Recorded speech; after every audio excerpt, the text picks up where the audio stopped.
अस्सलाम वालेकुम।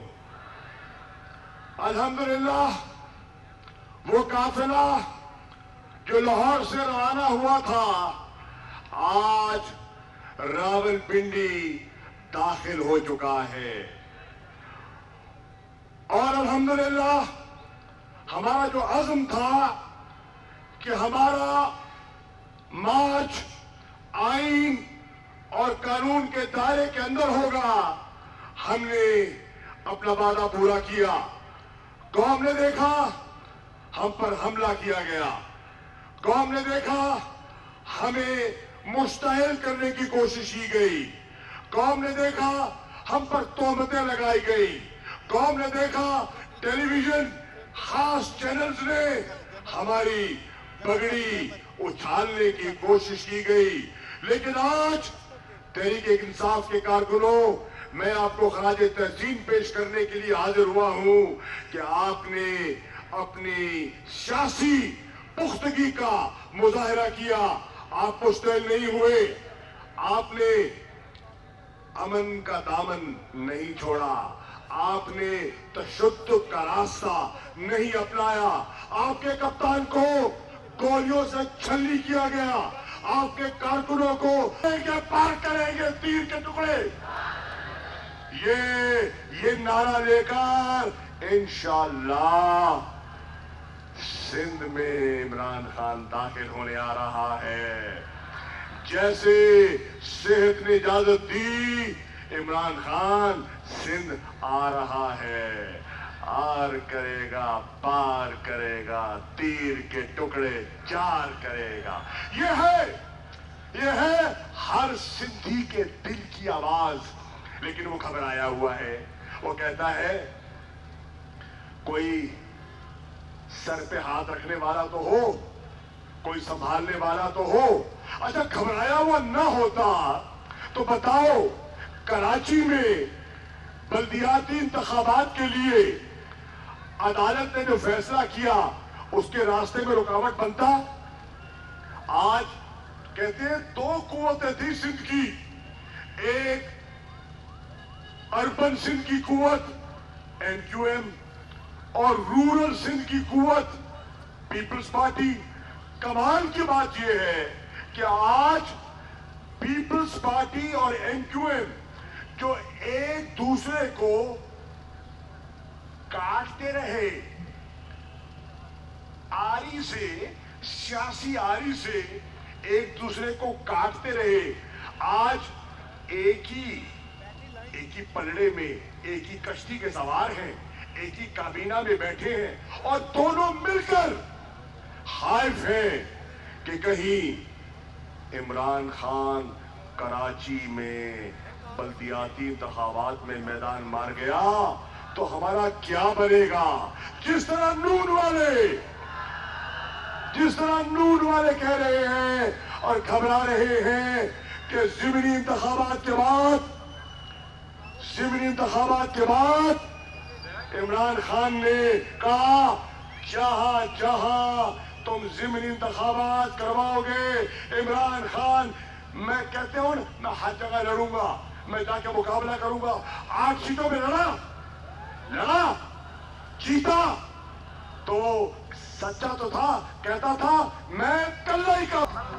अच्छा जी, इमरान खान साहब का अभी पैगाम आया है कि अजान के फौरी बाद इंशाअल्लाह वो आपसे मुखातिब होंगे। अजान के लिए एक मिनट सुन ले बेटा, क्या कह रहे हैं? ओहो, कोई चोर है? कौन चोर है? हाँ, कौन चोर है? कौन चोर है? कौन चोर है? आई शाबाश, बड़े समझदार हैं रवात वाले। हाँ, रवात वाले तो आज ऐसे बोल रहे हैं जैसे सावन में रावी बहता है। अभी अजान का वक्फा होगा, वक्फे से पहले जनरल फैसल जावेद साहब हलफ लेंगे जो हर जिले में GT रोड पर इमरान खान ने अपने कारकुनों से, अपने चाहने वालों से उनके अज़्म को दोबारा करने के लिए लिया और फिर इमरान खान का खिताब होगा और उस खिताब में तारीख का ऐलान होगा और उस ऐलान की तैयारी के लिए हम सब अपने घरों की तरफ मुड़ जाएंगे और तैयारी का बंदोबस्त करेंगे। तो इससे पहले कि अजान आ जाए, मैं सेनेटर साहब आपसे दरखास्त करूंगा कि इन दोस्तों से हलफ ले लें। हलफ से पहले 3 नारे ताकि अजान से पहले, मगरिब से पहले उसकी तौहीद का एतराफ हो जाए। अच्छा, वो कह रहे हैं अजान हो रही है तो अजान पहले सुन लेते हैं। साथियों, वजीराबाद के कातराना हमले के बाद असद उमर साहब को और मुझे आज पूरे 10 दिन हो गए सड़कों पर, और हमारी थकावट दूर करने के लिए आपने 3 नारों का जवाब देना है और हम फिर ताज़ादम होकर कल से फिर मैदान में होंगे। नारे तकबीर, नारे रिसालत, नारे हैदरी, पाकिस्तान, तहरीके इंसाफ, और कौन बचाएगा पाकिस्तान? कौन बचाएगा पाकिस्तान? फैसल जावेद। मैं आज बोल्ड टीवी वाले शोएब शेख को, उन्होंने उसकी जिंदगी को खतरा हो गया। पहले उसको था अरशद शरीफ को, आज शोएब शेख का मुझे पैगाम आया, उसको धमकियां दे रहे हैं कि उसको मारेंगे। इस सिर्फ के बोल्ड टीवी हमें उठा रहा है। बोल्ड ने हमेशा हक और सदाकत का साथ दिया, सच के साथ खड़ा रहा। हम हैं मिसाल अब्र, मगर इस हवा से हम डर कर सिमट ही जाएंगे, ऐसे भी हमने। बड़ी मुश्किलात, बड़े बड़े चैलेंजेस, सिर्फ बोल खड़ा रहा, बोल डटा रहा।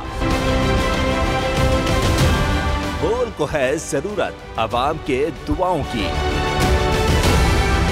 इज़हार आज़ादी के लिए, पाकिस्तान के लिए, पाकिस्तानी अवाम के लिए।